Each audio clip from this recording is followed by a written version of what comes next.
بچے lecture number 21 آج ہم اس غزل سٹارٹ کریں گے اور غزل نمبر 1 کے پہلے 2 اشعار کی تشریح کریں گے۔ گرامر میں سے مضمون نمبر 1 آب زمزم کو ادا ہم کریں گے۔ تو آتے ہیں سب سے پہلے شاعر کے تعارف کی طرف۔ حسرت موہانی کا اصل نام سید فضل الحسن اور حسرت تخلص تھا۔ آپ یو پی کے قصبہ موہان میں پیدا ہوئے اور اسی نسبت سے موہانی کہلائے۔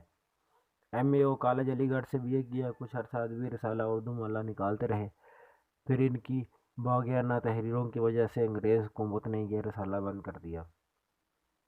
حضرت موہانی تحریک آزادی کے اہم رہنما تھے اور برطانوی سامراج کی مخالفت کی وجہ سے انہیں طویل عرصے تک قید و بند کی صحبتیں برداشت کرنی پڑیں۔ اس زمانے میں قید بمشقت انتہائی سخت اور تکلیف دہ ہوتی تھی۔ روزانہ 1 من گیہوں دستی چکی پر پیسنا پڑتا تھا۔ حسرت موہانی کا یہ شعر اسی زمانے کی یادگار ہے مشق سخن جاری چکی کی مشقت بھی، ایک طرفہ تماشا ہے حسرت کی طبیعت بھی۔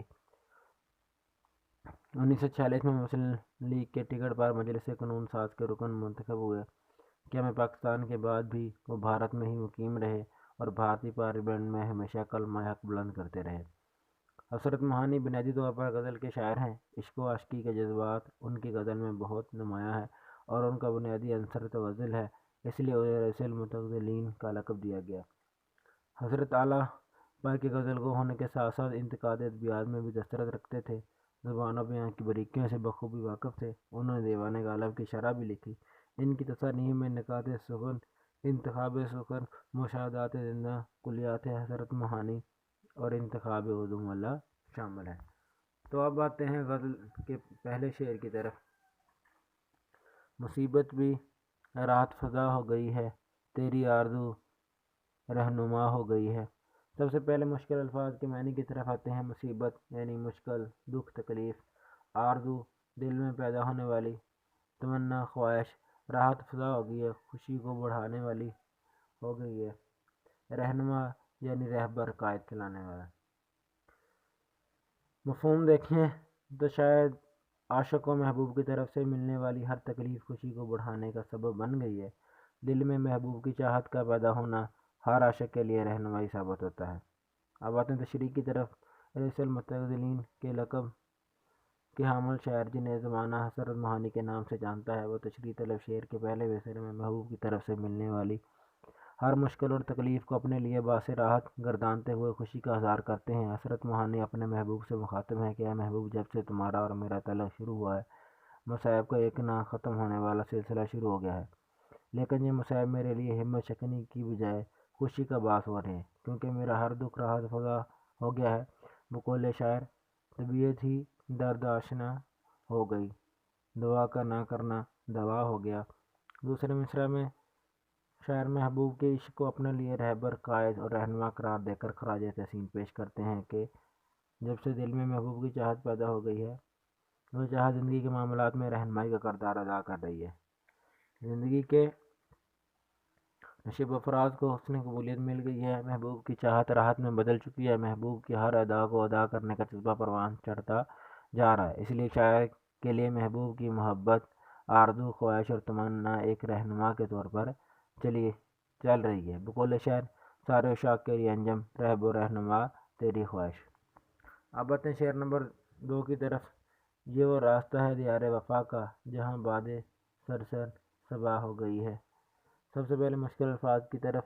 دیار وفا یعنی وفا کے دیس، باد سرسر تیز اور گرم ہوا مراد یعنی تیز آندھی، صبح یعنی میٹھی اور باعث راحت ٹھنڈی ہوا یعنی صبح کے وقت چلنے والی ٹھنڈی ہوا۔ مفہوم، وفا کے دیس میں نقش محبوب پر چلنا ہر عاشق کی دلی مراد ہوتی ہے۔ اس مقام پر باد سرسر بھی عاشق کے لیے باد صبا بن جاتی ہے۔ تشریح طلب شعر میں شاعر عشاق کے لیے ایک بنیادی قاعدہ دستور بیان کرتے ہیں کہ ہر عاشق کے لیے دیار وفا کا مقام بلند و بالا ہوتا ہے۔ وہ اس وفا کے دیس میں نقش محبوب پر چلنا ہی زندگی سمجھتا ہے۔ اس کے لیے محبوب کا اٹھنا بیٹھنا چلنا پھرنا ہی مشعل راہ ٹھہرتا ہے۔ وہ محبوب گلی میں محبوب کے انداز کو بھی نظر انداز نہیں کرنا چاہتا، کیونکہ بقول شاعر مشرق، جب عشق سکھاتا ہے آداب خود آگاہی، کھلتے ہیں غلاموں پر اسرار شہنشاہی۔ دوسرے مصرعے میں شاعر کہتے ہیں کہ عشق کا راستہ بڑا کٹھن ہوتا ہے، قدم قدم پر آزمائشیں منظر ہوتی ہیں، لیکن اس راستے کا راہی عزم سمی میں باندھ کر چل پڑتا ہے۔ اس کے لیے راستے کی کوئی تکلیف، کوئی دکھ پریشانی کا باعث نہیں ٹھہرتا۔ زمانہ اس کے استقلال کو ہلا نہیں سکتا۔ جب جذبے صادق ہوں منزل ضرور مل کر رہتی ہے۔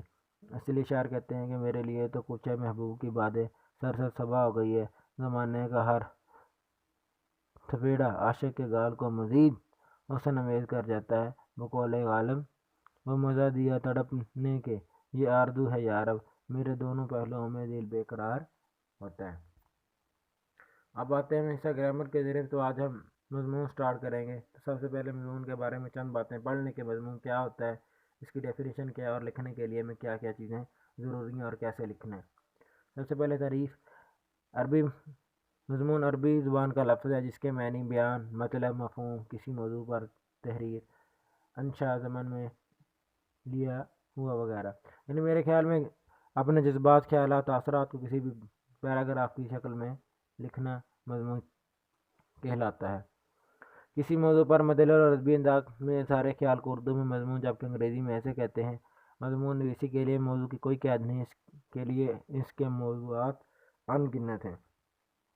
ایک معیاری مضمون میں زبان و بیان کی دل فریبی کے ساتھ ساتھ مضمون نگار کے وسعت علم و مشاہدہ کا بھی اظہار ہوتا ہے۔ مضمون نویسی کے لیے ضروری ہدایات۔ امتحانی پرچے میں مضمون نویسی کا سوال آخر میں ہوتا ہے، اس کے 20 نمبر ہوتے ہیں۔ طلباء کو چاہیے کہ اس سوال کی تیاری کے لیے درج ذیل ہدایات کا مطالعہ کریں، ان کی روشنی میں سوال کو حل کرنے کی کوشش کریں تاکہ زیادہ سے زیادہ نمبر حاصل کر سکیں۔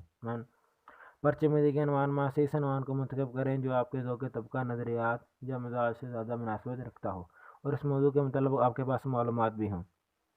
عنوان کے انتخاب کے بعد اس کا ایک خاکہ بنا لیں۔ اس مقصد کے لیے جوابی کاپی کے صفحے کو بطور رف استعمال میں لائیں اور اس پر وہ نکات مختصر کر لیں جو لکھنا چاہتے ہیں، ان کو ترتیب دے لیں۔ پھر مضمون لکھنے کے دوران میں ان نکات سے مدد لیں، یعنی چھوٹی چھوٹی آپ ہیڈنگز بنا لیں ایک رف پیج کے اوپر، پھر اس کے بعد اس ہیڈنگ کو دے کر آپ آگے لکھتے جائیں۔ ابتدائی پیراگراف میں موضوع کا تعارف کرائیں، لیکن تمہیدی پیراگراف ایسا ہونا چاہیے کہ پڑھنے والے کی توجہ فوراً موضوع کی طرف ہو جائے۔ تمہیدی پیراگراف کی تعداد 1 یا 2 بھی ہو سکتی ہے۔ اس کے بعد ترتیب دیے گئے خاکے کے مطابق موضوع کے متعلق مدلل بحث کا آغاز ہوگا۔ مختصر نکات کو واضح کرنے کے لیے الگ الگ پیراگراف بنائیں۔ پیراگراف کی طوالت بہت زیادہ نہیں ہونی چاہیے۔ جس طرح مضمون کے آغاز میں تمہیدی وغیرہ تحریر کیا جاتا ہے، اس طرح مضمون کے اختتام پر بھی اختتامی پیرا تحریر کریں جس میں ساری بحث کو سمیٹ کر چند طور میں اپنی رائے یا خیالات کو فیصلہ کنون واضح انداز میں بیان کیا گیا ہو۔ مضمون کے تمام پیراگراف میں ایک ربط مناسبت ہونی چاہیے۔ مضمون میں الفاظ، فقرات، خیالات کی تکرار سے گریز کریں۔ سادہ جملے مختصر لیکن ادبیات سے بھرپور ہونے چاہیے۔ موقع کی مناسبت سے اشعار، قرآنی آیات، احادیث، اقوال ضرور درج کریں، لیکن تمام چیزیں درست طور پر استعمال ہوں۔ اقوال، احادیث و آیات، اشعار وغیرہ پرچے میں پورے صفحے پر واضح اور نمایاں ہوں۔ مشکل الفاظ، ترقی، محاورہ، ضرب المثال کے لیے غیر ضروری استعمال سے اجتناب کریں۔ قواعد زبان اور بیان کی صحت کا ضرور خیال رکھیں۔ دوسری زبانوں کے الفاظ استعمال نہ کریں۔ اگر نہ انگریز ہوں تو اس لفظ کا انگریزی رسم الخط بھی بریکٹ میں لکھ دیں۔ مضمون کو مکمل کرنے کے لیے کم از کم ایک مرتبہ ضرور پڑھ لیں۔ جہاں ترمیم و تنسیخ کی ضرورت ہو اسے اس طرح پوری کریں کہ مجموعی طور پر مضمون کی خوبصورتی اور صفائی میں فرق نہ پڑے۔ ذیلی عنوانات یا سرخیوں کے استعمال کی حوصلہ شکنی کی جاتی ہے، لہذا اسے اجتناب کریں۔ رموز کاف کا خاص خیال رکھیں کیونکہ اس کے بغیر عبارت کا مفہوم غیر واضح ہو جاتا ہے۔ خوش خطی کا خیال رکھیں تاکہ تحریر میں الفاظ واضح پڑھے جا سکیں۔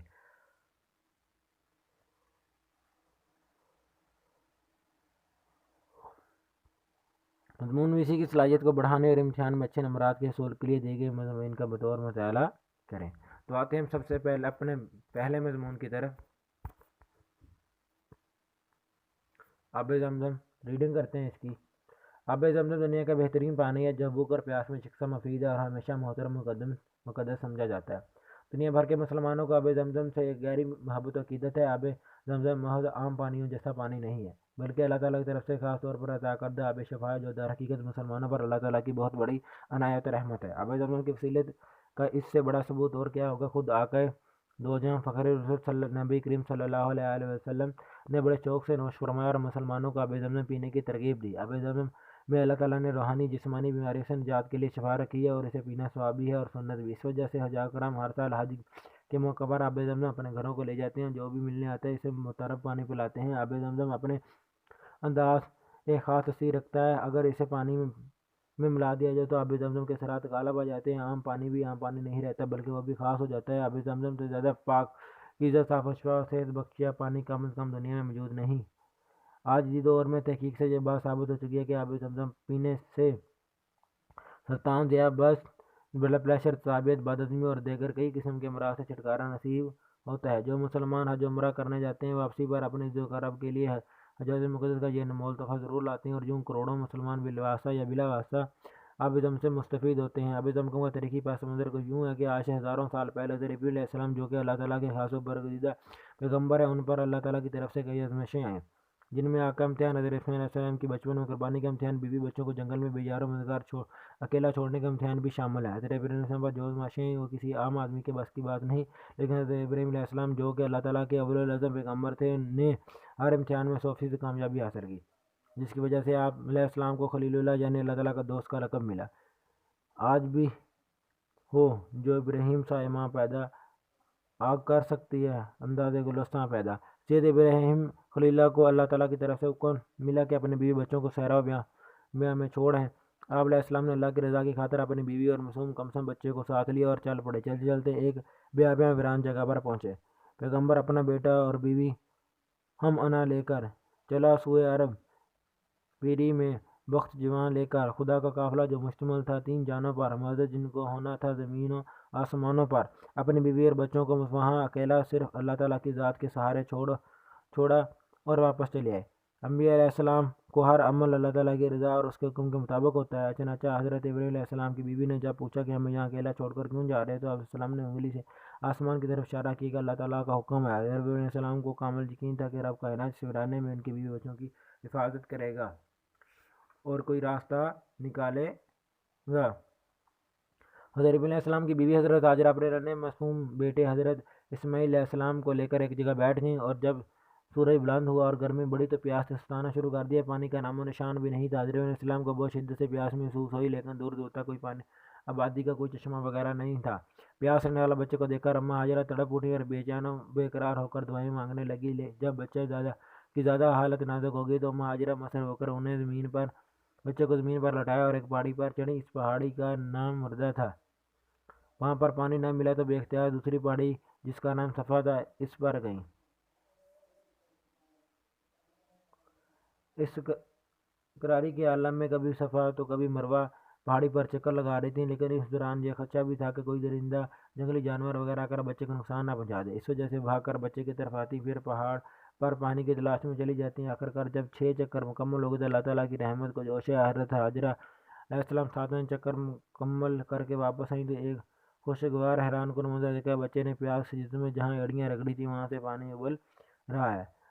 رحمت الہی کا یہ عجیب و غریب منظر دیکھ کر حضرت ہاجرہ نے اللہ کا شکر ادا کیا اور پانی کو روکنے کے لیے چشمے کے گرد منیر بنانے لگیں۔ پانی مسلسل ابل رہا تھا۔ حضرت ہاجرہ نے زمزم یعنی رک جا تو پانی رک گیا۔ جہاں پر ایڑیاں بچے نے رگڑی تھیں با ناچاری ہوا تھا چشمہ آب سرد و شیرین کا وہاں جاری۔ حضرت ہاجرہ علیہ السلام نے بچے کو پانی پلایا اور خود بھی سیر کر پیا۔ زمزم کا معنی ہے رک جا۔ حضرت ہاجرہ نے جب یہ کہا کہ زمزم تو پانی خود بخود رک گیا۔ پہلا معجزہ تھا پائے اسماعیل کمسن سے کہ چشمہ جس کا نام زمزم ہے جاری ہے اس دن سے۔ حضرت ہاجرہ علیہ السلام نے اسی چشمے کے قریب رہائش اختیار کر لی۔ اس زمانے میں لوگوں کو جہاں پانی کی سہولت میسر ہوتی وہاں پر رہائش اختیار کرتے تھے، لہٰذا ایک قافلے کا جب وہاں سے گزر ہوا تو انہوں نے وہاں پر پانی دیکھا تو حضرت ہاجرہ علیہ السلام اجازت لے کر خود بھی پانی پیا اور اپنے جانوروں کو بھی پانی پلایا۔ اس کے بعد وہیں خیمے لگا کر رہائش اختیار کر لی۔